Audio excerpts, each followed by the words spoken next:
Dr. Maddy Roth here with Roth Consulting Group. Today we are going to talk about not getting taken advantage of. All right.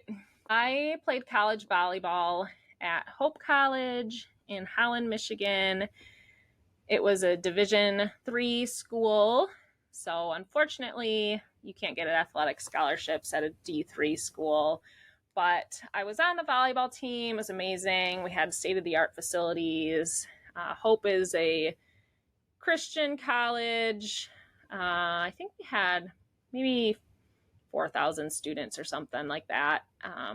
So anyway, our team we were determined my sophomore year to win nationals. We knew we had everything we needed to do that. We didn't win the previous year. Our school had never won before, but our coach was always like, we're scared to say this is our goal because there's such a high chance we're not going to hit it. But we need to just verbalize that this is our goal. And if we don't hit it, we live with that and it's going to sting really badly. But we need to verbalize that this is our goal. So we did. That was the first year we actually verbalized, like, we want to be national champions and that's our goal for the year. Because there's only one national championship team, and there's a lot of teams in D3 volleyball. So the odds are pretty good that we're not going to do it. Our coach always said, every day you make a decision, and is this bringing you closer to being a national champion? Would a national champion eat that food? Would a national champion drink that chocolate milk? Probably. Like, that national champion needs to be strong. And is that national champion gonna stay up really, really late? And is that gonna bring the team toward that team goal? Probably not. Like, we need to take care of ourselves and work as hard as we possibly can. And our coach always said, every single person on the team needs to be all in. If just one person at any moment is not all in, we're not going to win the championship. And we all wholeheartedly believe that. My friend was a bench warmer, and I was kind of part-time.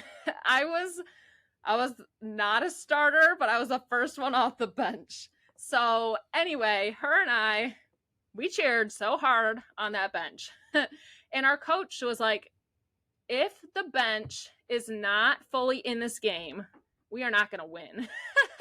Like, our bench, we would be drenched in sweat, like, because we'd be cheering so hard on the bench. My friend, she like hurt her shoulder. She like tore a rotator cuff on the bench. She wasn't even in the game. Like, she had to see the athletic trainer. She's like, Maddy, like, is it weird if I see the trainers even though I'm not playing? Like, I didn't play the whole tournament. I injured my shoulder on the bench cheering so hard. And we were just like, every single thing. And even in practice, our coach was like, all right, second stringers, if you're not giving your all in practice, we're not winning this national championship. Like, if you're not training the starters, we're not going to win. One thing our coach said during tryouts is that she didn't take a certain number of people on her team. She was able to take as many or as little as she wanted. She said, the reason I would take you is because you're so indispensable. That was the word she used. You need to make yourself so indispensable that if I don't take you on the team, we're not going to win the nationals. Whether you're a bench warmer or you're a starter, you need to be so important to the success of this team that I have to take you. Like, there's no other option. I have no doubt in my mind that you need to be here on the team. So that's an occurrence where every single person on the team matters. And this is going to sound kind of mean, but I actually don't feel like this is necessarily the case for our business teams.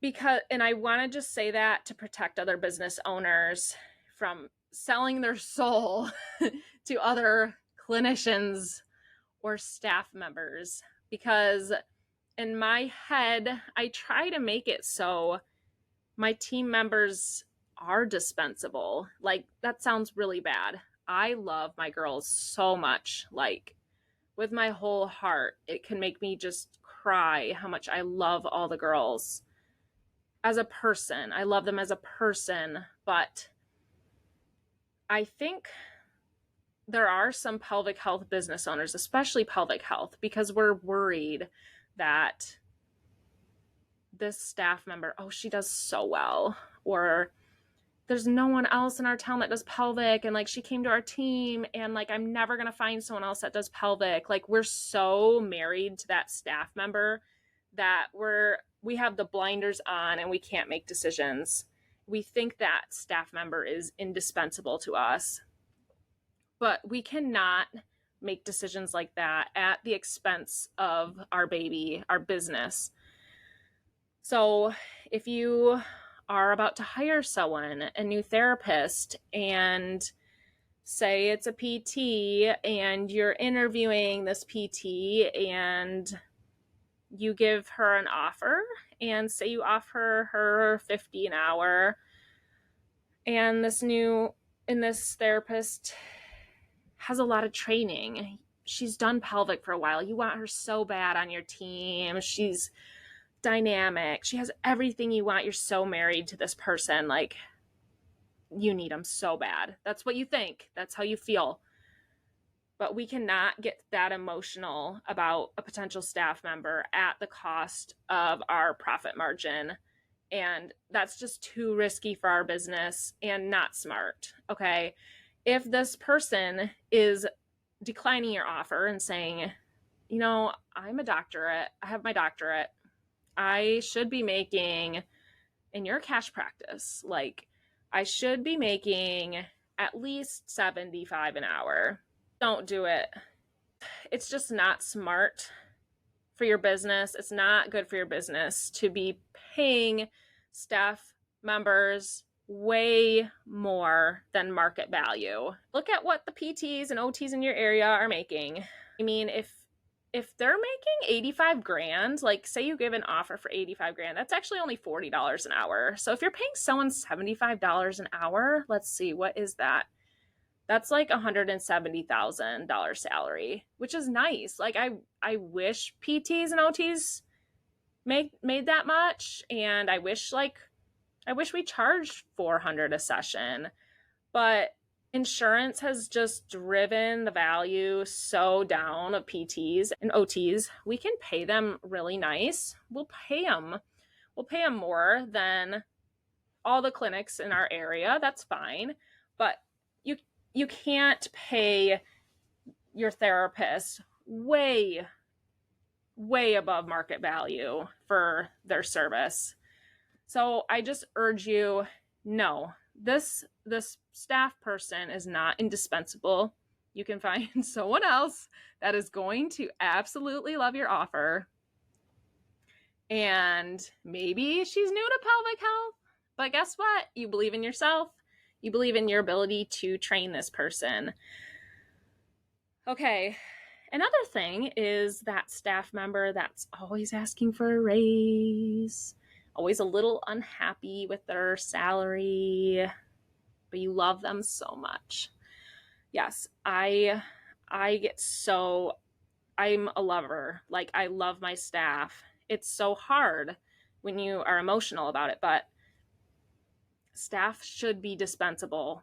And at some point, if they're costing you too much, you need to let them go. Like, you can't match a salary that is, or an hourly rate that is so above market value. And it's just so much more risk to you too. Like, if you're paying your therapist $85,000 a year, they need to see like 8 patients a week to cover their salary. But there's just so much risk with being a business owner. Like, it seems like you could pay them way more, of course, and maybe you can, but early on, especially, there's just like you don't have enough in your bank account and you need some of that profit to help grow your business. We're not like some big Amazon where like we have the funding to just pay staff crazy amounts. We're doing this from the grassroots, and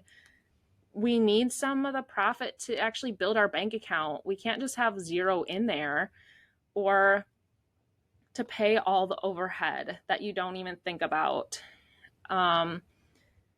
So as crummy as it sounds, I really urge you to think of each staff member as dispensable and have the confidence that if it's not smart for your business to take this person on or keep them on, you have to do what's best for your business, and you can't run your business into the ground because of someone that you want so bad and that you love. Same with an admin. We need to also be adept at training admin because our whole business can't revolve around how amazing your admin is. Some of you, I've got some coaching clients right now. They have like one of a kind. You can never find an admin this good. And it is worth paying that person well. You want to retain them. But at some point, that person might retire. They might get old, or they might have to move, or they might have a baby. So we need to be ready to train someone else and have lots of backup too. It's hard to just have one admin. I like to have at least 1.5 admins. So if one is sick, one can cover, or if someone starts to phase out, you're training someone else before they're completely phased out. I want us to view our staff as dispensable. And I want us to have the confidence and the systems to train new staff so we don't get taken advantage of. And I'm just saying this as a business owner, trying to look out for my fellow business owners. You got this. Don't beat your business into the ground over trying to find the perfect, most skilled pelvic health clinician, because guess what? All this stuff is trainable. Your patients are going to probably get better with whoever you hire, as long as they're a good, nice person and they're doing something in the treatment sessions. I hope you got some interesting insight on this topic. I know there's different opinions on this, like you want to pay your staff so well so they never leave, but there is, and that's nice. You want to pay your staff well. They should be well appreciated, but there does come a point when it's too risky. You're paying them too much and it's just not worth it because there's someone else just so excited to have this position and they're making way more than they would at a different job, and they're going to learn and be amazing, and it's not going to run your business into the ground. Thanks so much for tuning in. I'll catch you next week.